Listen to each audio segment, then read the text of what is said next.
اور ابھی آپ کو بتائیں کہ S S P district central doctor Muhammad Imran Khan کے جرائم پیشہ عناصر کے خلاف کریک ڈاؤن کے دوران ڈسٹرکٹ سینٹرل کے مختلف علاقوں میں 4 پولیس مقابلے پیش آئے ہیں۔ پولیس نے مجموعی طور پر 6 ملزمان کو زخمی حالت میں جبکہ ایک کو بلا ضرب گرفتار کر لیا ہے۔ مزید تفصیلات جانتے ہیں چیف کرائم رپورٹر فیضان خان زادہ سے۔ فیضان، بتائیے گا کیا تفصیلات ہیں؟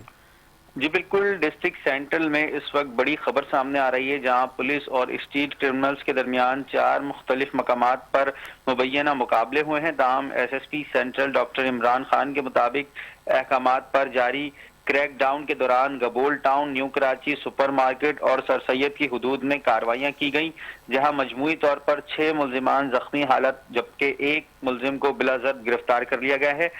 پولیس کا مزید یہ بھی کہنا ہے کہ ملزمان کے قبضے سے 6 عدد 30 بور پستول، 2 موٹر سائیکل اور متعدد موبائل فون بھی برآمد کیے گئے ہیں۔ تاہم زخمی ملزمان کو فوری طور پر اسپتال منتقل کر دیا گیا ہے، جبکہ فرار ہونے والے ساتھیوں کی تلاش کے لیے چھاپے بھی مارے جا رہے ہیں۔ ابتدائی اطلاعات کے مطابق گرفتار ملزمان اسٹریٹ کرائم، ڈکیتی اور دیگر سنگین وارداتوں میں ملوث رہے ہیں اور بیشتر کا سابقہ کرمنل ریکارڈ بھی موجود ہے۔ ڈسٹرکٹ سینٹرل میں جرائم پیشہ عناصر کے خلاف کارروائیاں تیزی سے جاری ہیں۔ جی فیضان، شکریہ تفصیلات سے آگاہ کرنے کے لیے۔